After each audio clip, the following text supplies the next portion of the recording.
Gibutyag sa tipamaba sa Cebu City Fire Office nga si SFO2 Wendell Villanueva nga aduna ragi kapasidad ang atong kabomberuhan sa pagresponde sa mga sunog sa mga high-rise building sa Dakbayan. Kinisubay sa nitabong pagkasunog sa 37 kandanang Grand Residences sa may barangay Kasambagan ning Dakbayan ni atong miaging Biyernes. Pagpasabot ni Villanueva nga igo na ang ilang fire truck nga adunay area ladder nga makaabot og 18 kandana sa pagresponde sa bisan unsang alarma sa sunog sa mga tag-as nga edipisyo sa Dakbayan. Kini gumikan kay bisan sa ubang nasod. Wala gyud area ladder usab nga makaabot og 50 ngadto sa usa ka kaandana nga building. Gibutyag ni Villanueva nga atol silang pagresponde sa sunog sa Grand Residences. Nakaabot gyud sa kinatasan nga bahin sa edipisyo ang ilang mga host. Pinaagi sa ilang pagsumpay-sumpay. Apan wa lang sila makapasirit og dugay nga higayon.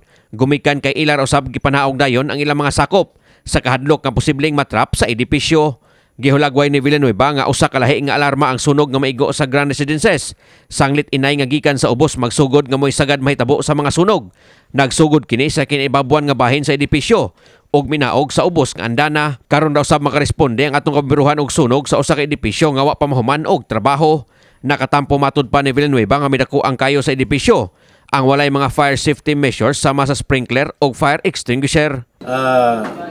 Ang katong ang area ladder na to, wa naman siya, di naman gud siya necessary nga musaka gyud up to higher floors.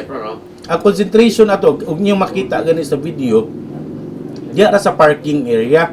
Okay. Diha ato concentration kay diha man ang daghan nga combustible materials. Diha ato mga stocks nila nga mga karton, mga foam, mga acetylene,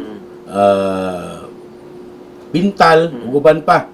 Nga to apo dito ang ato ang powerhouse. To dito ang generator. So dito na atong focus. Wa na tamo Usa ka pa. di na wa na man gigay adtom gid ang grabing kuan. Grabing kuan sa kayo. Bisan kon miabot sa dulan 4 ka bilyon ka pesos ang danyo sa naasong sunog.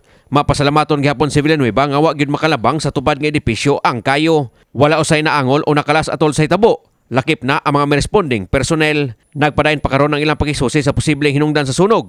Lakip na ang pagsusi nga ang nagpahigayon og welding sa kitas ang bahin sa edipisyo. May posibleng hinungdan niini. Nasarado na ang mga pipe chase opening. Kuha na gid siya bitaw, ma-confine na gid ba? Di ko siya yun nga mo. Naog yun. work na ang ni kuha na siya.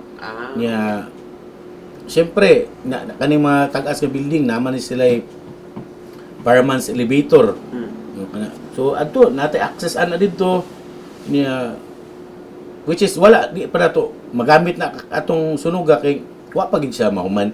Walang kita ma-expect nga, ingon ato di ay bitaw, ang grabe sa mahitabo nga kuan nga halos tibok building gid ang nasunog. Kini si Greggy Magdadaro alang sa My TV Cebu.